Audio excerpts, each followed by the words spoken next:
Ouvir o doutor Alberto Rolo no dia da eleição, pode ou não pode? Oh, deve. Deve. O doutor Alberto Rolo está conosco a partir de agora para tirar mais dúvidas dos ouvintes, fazendo um repeteco, né, do primeiro turno dessa parceria que foi muito legal. Muitos ouvintes mandaram dúvidas e já mandam desde cedinho, viu, doutor Rolo? Obrigado por atender mais uma vez a Band News FM, tudo bom? Bom dia, Ivan Brandão, bom dia, Roberto. 25. Prazer estar com vocês aqui. Bom dia. Bom, é o seguinte, eu vou pegar, já separei várias dúvidas de ouvintes, mas como a gente acabou de ouvir aqui as dúvidas da sala digital, a Bárbara Fava trouxe pra gente as perguntas que são mais feitas ao Google, né, ao oráculo da internet, que são as perguntas do pode, o que pode. Então eu já vou trazer uma leva aqui para o senhor responder. Quem não votou no primeiro turno pode votar no segundo?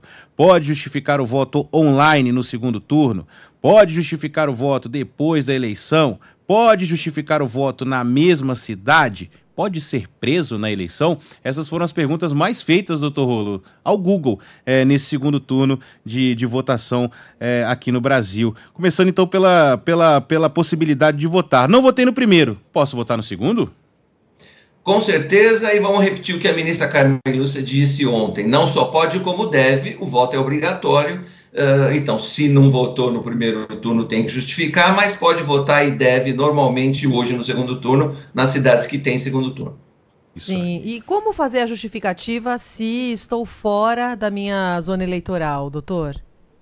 Essa pergunta é interessante porque não é se eu estou fora, só pode justificar quem está fora, né? Maneira mais fácil é pelo e-título, pelo aplicativo da Justiça Eleitoral, mas isso, o aplicativo teria que ter sido baixado até ontem, hoje não consegue mais. Se você está fora do seu domicílio eleitoral, você pode procurar uma escola, né, no município onde tem eleição e pode fazer essa justificativa presencialmente, quer dizer, nos 51 municípios do Brasil onde tem eleição, haverá locais que você pode justificar presencialmente, mas você tem que estar fora do seu domicílio, ou seja, você tem que estar fora de uma dessas 51 cidades. Onde não tem segundo turno, não tem que justificar, você pode viajar tranquilamente, não tem problema nenhum.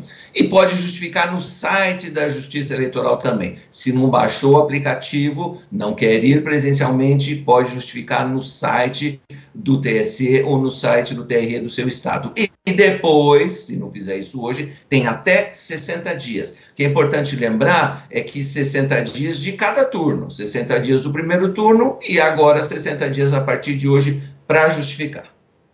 Eu recebi mensagens, doutor Rolo, de duas ouvintes nossas que estão com 70 anos, né? A Arlete, que mora aqui na Aclimação em São Paulo, falou, tenho 70, não votei no primeiro turno. Ela precisa justificar esse do primeiro turno? Porque ela já não é obrigada, né, a votar, mas ela quer votar nesse segundo. O senhor já falou que pode votar no segundo turno quem não votou no primeiro, mas a dúvida dela é em relação a isso. Não votei no primeiro, mas preciso justificar, estou com 70 anos, quero votar no segundo, posso votar?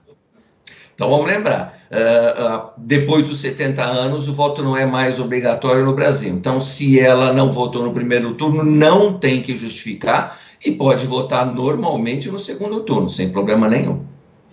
Desculpa, Rô, e tem uma ouvinte que fez 70 entre um turno e outro e mandou essa mensagem aqui, ela votou no primeiro, nesse segundo ela já é desobrigada? Sim, com certeza. O que diz a Constituição? A partir dos 70 anos, então conta a partir do aniversário. Se fez no meio do caminho, era obrigada a votar no primeiro turno, no segundo turno não é mais obrigada a votar. Já pensou quem faz aniversário no dia da eleição? Mas aí também não. Tem que votar? Tem que votar, doutor? Não, é a partir do aniversário. Se é no dia da eleição eu fiz 70 anos hoje, não precisa mais. Que é o contrário. Sim. Não tem que votar. E aí o ouvinte está perguntando aqui, então quem justificou no primeiro não precisa justificar no segundo? Tem que justificar, né? São eleições diferentes, né, doutor? Exatamente, são eleições diferentes. Tem que justificar no primeiro e tem que justificar no segundo se estiver fora do domicílio eleitoral. Sim, agora, doutor, até pelo que a gente acompanhou no primeiro turno, né, vamos tentar explicar para o ouvinte tudo o que não pode acontecer no dia das eleições, principalmente em relação à propaganda. As pessoas têm muitas dúvidas. Não pode acontecer, inclusive, aglomerações, né, de pessoas ali com propagandas que façam qualquer tipo de identificação de partido, de coligação, de federação. O que não pode hoje, doutor? Exatamente, Roberta. Hoje não pode qualquer tipo de propaganda eleitoral. E diferente disso, o que diz a lei? Que é possível, né? Então, fazendo as duas coisas, o que não pode e o que pode, o eleitor fica mais esclarecido. O que pode? Manifestação individual e silenciosa. Por isso que você falou aglomeração, Roberta, não pode, não. Agora, se eu tiver uma camiseta com o número do meu candidato ou com o nome do meu candidato, eu posso votar normalmente, desde que seja, né, não faça aglomeração, a manifestação é individual e silenciosa, uma praguinha, um número, não tem problema nenhum. Muita gente pergunta sobre o carro. Eu coloquei um adesivo no meu carro, eu tenho que tirar? Não, não tem não. Não pode fazer carreata. Mas pode votar no seu carro, não tem problema nenhum, estaciona e depois vai embora para casa. O que acontece, e aí é mais no primeiro turno, é o pessoal estacionar estrategicamente na porta da escola, né? E aí, normalmente, a Justiça Eleitoral manda guinchar o veículo. Mas agora, no segundo turno, acho que a incidência disso é bem menor.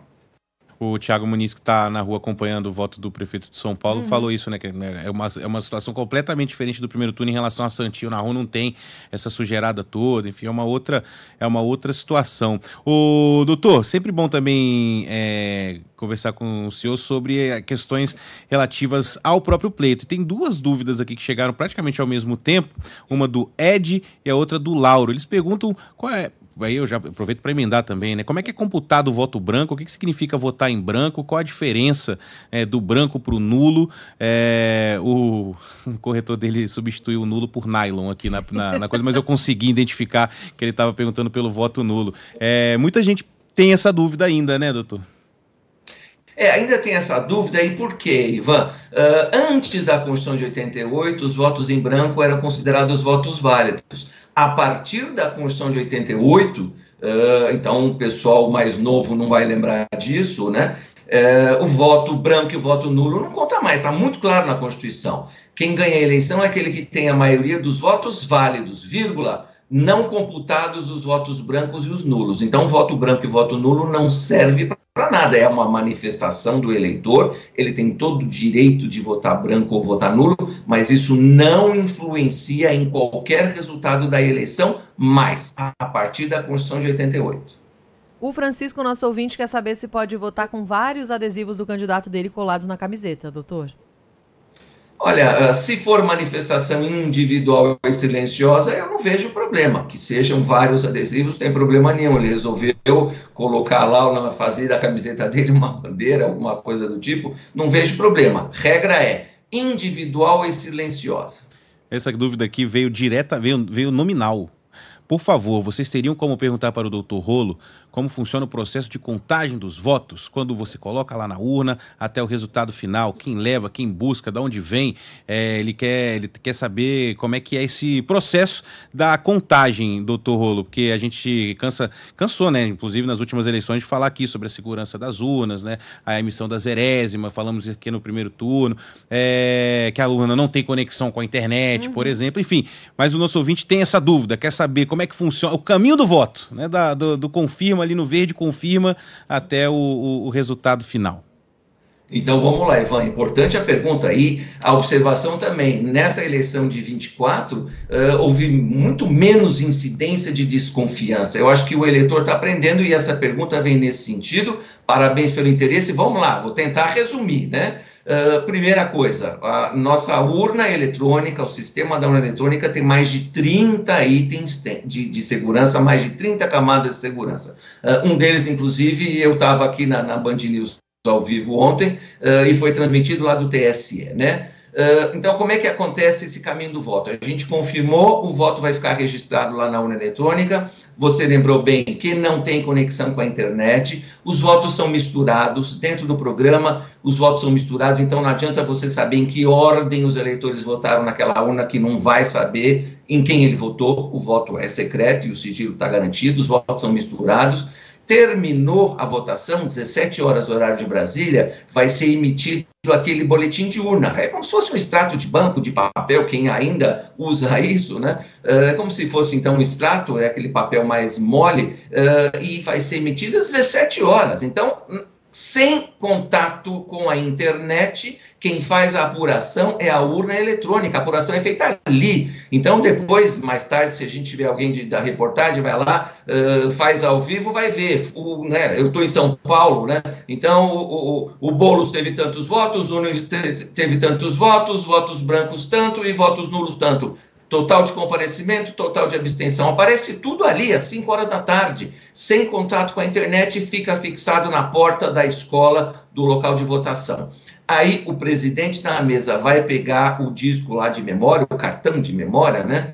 Um cartãozinho de memória, um chip de memória, vai quebrar o lacre, porque isso está lacrado, ele vai quebrar o lacre, vai tirar esse cartão de memória e vai levar no cartório eleitoral. Chegando lá no cartório eleitoral, vai ler um computador, vai fazer a leitura desse cartão, lá vai verificar se o programa é autêntico, né? Se não houve troca do cartão de memória no meio do caminho, vai verificar se esse programa é autêntico, o sistema faz isso, e se for autenticado o programa, aqueles votos que já ficaram na escola, aqueles votos vão ser transmitidos para o TSE. Então, o que o TSE faz? Eu costumo dizer para os alunos, né, Ivan e Roberta, o TSE é uma grande calculadora, né, porque ele vai fazer a totalização, a contabilidade dos votos, a soma dos votos, e depois faz a divulgação, porque a apuração foi feita lá atrás, já ficou na escola. E mais para o final da tarde, noite, né, 7, 8 horas,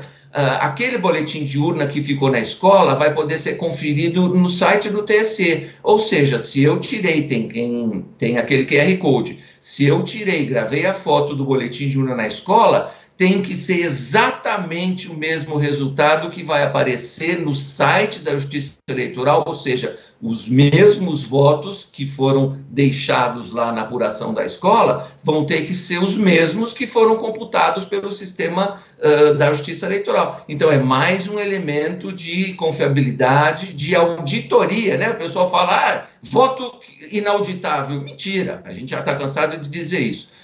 Então, dá para comparar. Isso demora um pouquinho mais, mas qualquer eleitor vai poder conferir o seu boletim de urna, da urna que você votou, se você tirou a foto, né, ou fez lá o QR Code, vai poder conferir no site da Justiça Eleitoral, que é exatamente o mesmo.